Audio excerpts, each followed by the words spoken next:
tayo sa kanila ay marami mga expectations. Bakit? Kasama natin, may ginagawa tayo. Nagalit tayo kasi ito yung ginawa natin, hindi man lang tayo pinasalamatan. Parang si Cain, di ba? Sana pasalamatan man lang ako ng Diyos. Nag-over na nga ako sa kanya. Ano ba malay ko? Walang sinabi ang Biblia na nagbigay ang Diyos ng instruction na kapag kayo nag-alay, dapat ganito. O ba? Of course, alam nila yun. Kasi mayroong simbolo daw na nangyari dito kaya hindi tinanggap yung offer ni Cain. Pero gayon pa man, ang ating pinag-usapan ay causes of o yung pinagmulan o yung sanhi ng pagiging magagalitin. Kasi expectation niya siguro, kahit pa paano siguro dapat tinanggap man lang ng Diyos to. Hindi nga.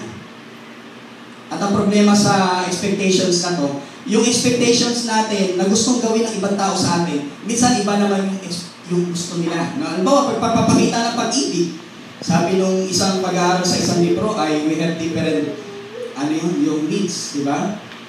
Yung languages of love. Yung isa, mas gusto niya, kung ikaw gusto mo, na mas pinaglilingkuran ka, naaina ka, bawa na. Yung palang kapartner, iba naman ang paraan ng kanyang yung lingwahe ng kanyang pag-ibig. So, kaya dito papasok, mamaya pag-usapan natin, paano ba natin marireconcile ito, paano ba natin maharap yung mga expectations nito. So, pero ito pinagmumula ng galit because we have different expectations. And isa pa ho, yung tinatawag nating mga demands. So, needs, medyo mababa pa kasi needs. Alam niyo yung needs, pangkalata yan. Pag sinabi ng expectation, mas madalas kinukuha natin yan at gusto natin yan doon mismo sa malalapit sa atin. Pero yung needs, lahat ng tao dapat ibigay sa atin yan. Okay? Yun nga lang, kapag siya'y naging isang demand na, di ba, mas malalim na po yun pag sinabi natin demands, ay isang bagay na dapat gawin mo. Whether you like it or not, parang ganun eh. Di po ba? So, saan po natin ito makikita? Tingnan natin ang John chapter 2. Kung merong larawan ng galit, walang iba kundi magandang larawan ng galit, walang iba kundi ang ating Panginoon. John chapter 2, verse 13 up to verse 21. Basahin natin yung aspeto na nagalit ng Panginoon.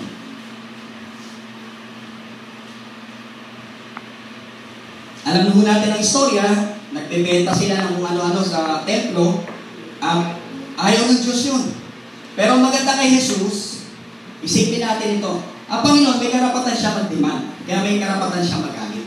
Tama? Sa Bible, lalo sa Old Testament, ang larawan ng Diyos ang madalas siya'y nagagalit. Pero hindi natin siya pwedeng sabihin na siya'y nagkakasala. Bakit?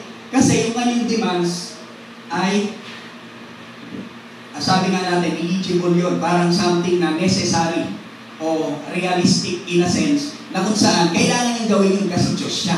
At may ini-expect siya sa atin. Pero dito, ang Panginoon, ang sabi ko dito sa verse 14, nakita niya ang templo, ang mga nagtitinda ng mga baka.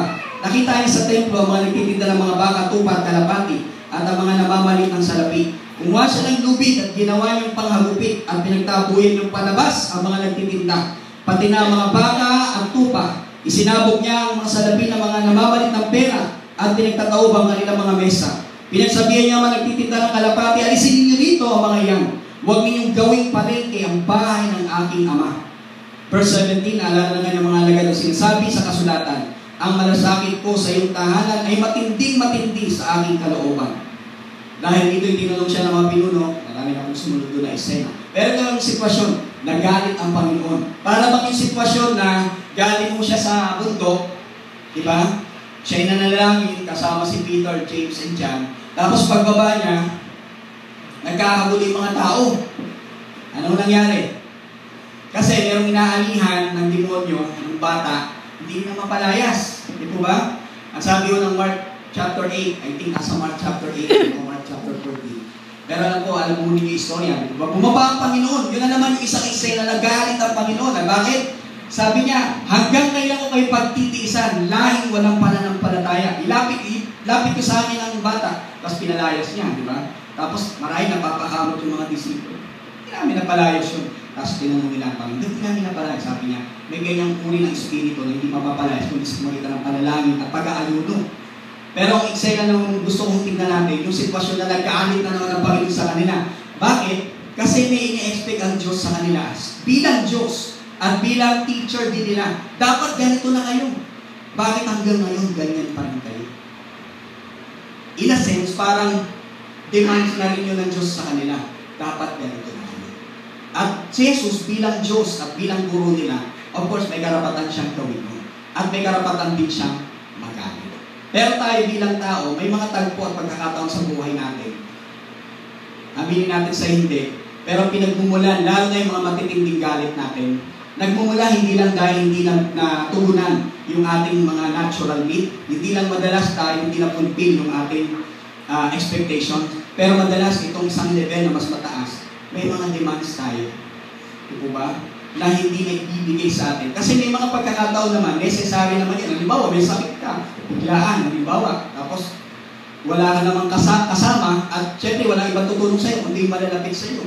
Kailangan talaga yun. Tapos hindi halimbawa natugunan, pwedeng mag-cause ng pagkagamit. Okay? So ito ko yung mga tinatawag nating pinagugatan o sanhi ng ating pagkagalit. Because we have different expectation, natural need, emotionally, maging physically.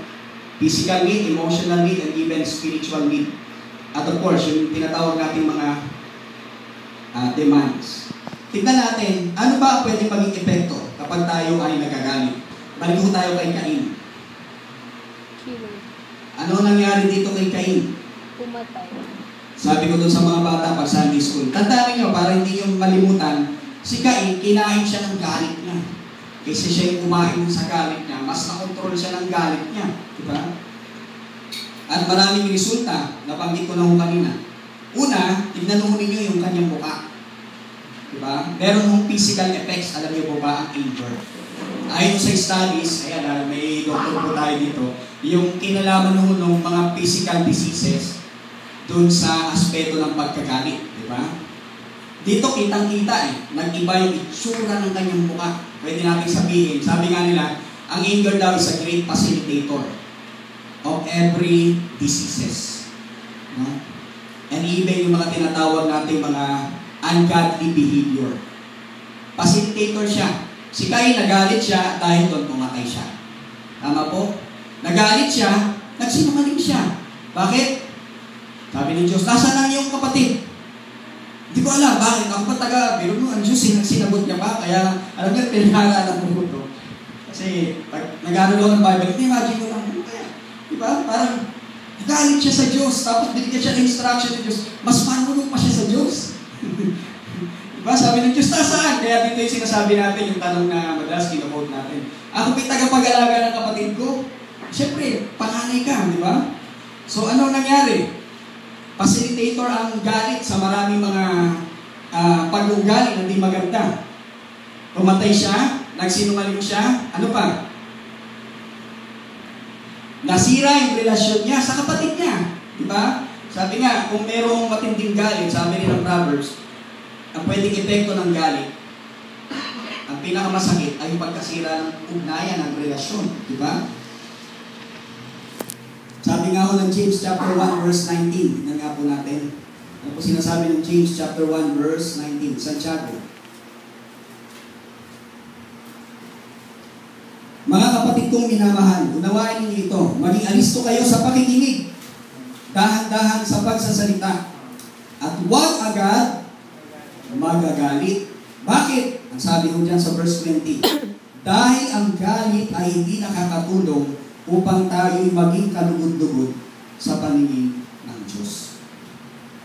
Actually, ang galit naman ay hindi kasalanan kung ma-handle po sa atin siya ng maayos. Nagiging kasalanan ng galit kapag yung dulot nito, di ba? Nagalit tayo.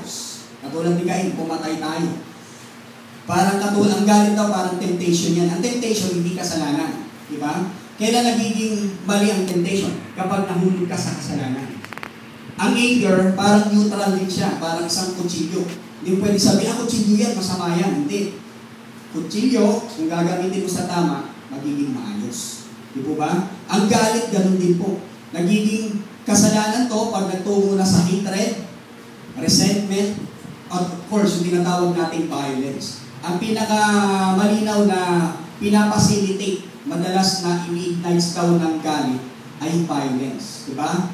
Magkaiba nga lang pag nag-away daw ang lalaki at ang babae. Pag ang lalaki,